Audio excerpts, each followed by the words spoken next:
social worker by training. I got my MSW at UT, my LMSW, so I'm a licensed master social worker. I'm Melissa Lietzo. I'm 26 and a caregiver at Doug's House. My name is Swetha Nulu. I'm a senior at UT.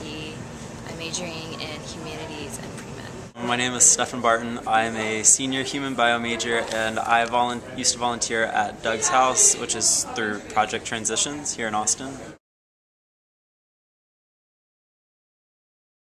There's some difficulties in maybe at first our own stigmas or misconceptions, so I think it takes the person that's talking about it to the patient or client some comfortability, I'm not sure the word, some comfort with dealing with the issue. So, you know, it would require, I think, a lot of background information so that it's such,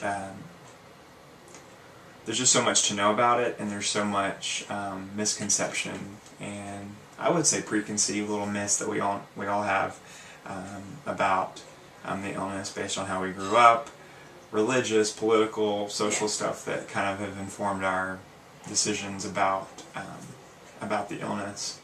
I would say probably the stigma that goes along with AIDS. Even in this day and age when I feel like people have a little bit more information, there still is a lot of misunderstanding about access for care, and a kind of backfire thing that happened with talking about AIDS is that people nowadays actually hear about all the medications and things like that and think that there is basically a cure, which there might be someday soon, but they don't understand the side effects of the medications that you have to keep up with, the cost, the physical side effects are really hard on one's body. And so it's a little different than talking about like cervical cancer or something like that, just because unless you're really involved in the HIV/AIDS world, there's just a lot of information out there that is kind of easy to misconstrue. First of all, it has a taboo, so it's already socially not... I mean, people get freaked out when they say you have AIDS. Like, for example, when I was telling my dad that I was going to start volunteering at like an AIDS hospice, he was like, oh, be careful, you know, make sure you wash your hands, you know, that type of... Even though he knows that that's not how you contract it, it's still so ingrained, and so,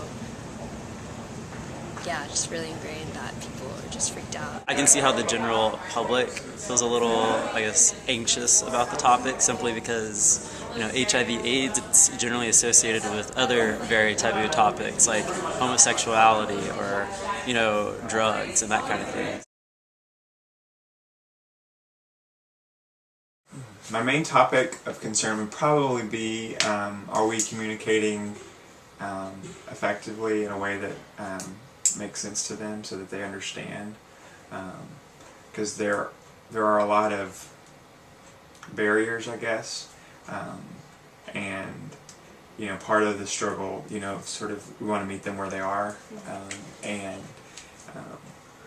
that requires individual to each resident, and so you have to really monitor, incorporate, change your interactions based on the specific resident, and so making sure that, I guess, that they're understanding what you're telling them, they understand what's going on with them, the meds that they're taking, why they're taking it, why they're here, the rules of living at Doug's House. I mean, it's all sort of basic communication, but things can get a little crossed, confused, if you're not communicating in a way that makes sense to them. Comfort is the first thing for me. I think in a hospice situation, you're really trying to focus, or I'm really trying to focus on quality of life. I think of it as not end-of-life care, but just life care, period. So definitely talking about comfort, and then beyond that, just any kind of medication, things like that. That's what we talk about the most, comfort and medication. Probably maybe even goes back to the conversation about your own comfort in dealing with HIV/AIDS, is that death is another sort of taboo subject. So I think the person that's the staff, the caregivers here, need to have some own reflection about death and dying, what that means to them, because if you're not comfortable talking about it or dealing with it yourself, how are you going to communicate that to someone that's trying to explore their own end-of-life issues with you? Yeah. So that you're, I guess, creating a safe place for them. You know, it's a lot about managing your own discomfort and accepting, that this person might pass away, and having really strong boundaries within that is a very, very important thing in this work. It's interesting because everyone knows what's going on, but I guess to not make it such a heavy issue, you're just trying to focus on, let's play this game together, or something that's less obvious. It probably would be, they would talk about death based on their relationship with the caregiver. Honestly, not very often. And it's usually when something big has happened, when another client has passed away, or their meds get upped, or something like that. On a day in and day out basis, a lot of times that's not the focus, and for me that's a good thing. I would hope that people focus more on living than on dying.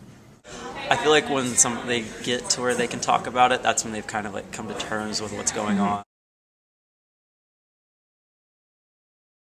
I think that's a big thing too, and that's the balance with this work is, you want people to focus on living, but you want them to be realistic for the fact that death is a very, very real possibility. There's this one lady who, I guess once she found out that she had HIV and AIDS, she took the initiative to become reconnected with her long-lost daughter. And, whenever I would volunteer, we would chat, and she would always talk about how, like my daughter and I, we found each other through, like, I think Facebook or something. So, I guess they try to find something positive to hold on to.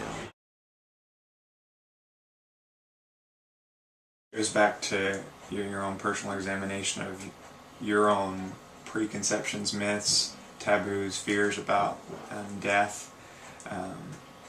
You can't really interact with people in an authentic way if you haven't dealt with it or examined your own personal losses, because we put up a lot of barriers in our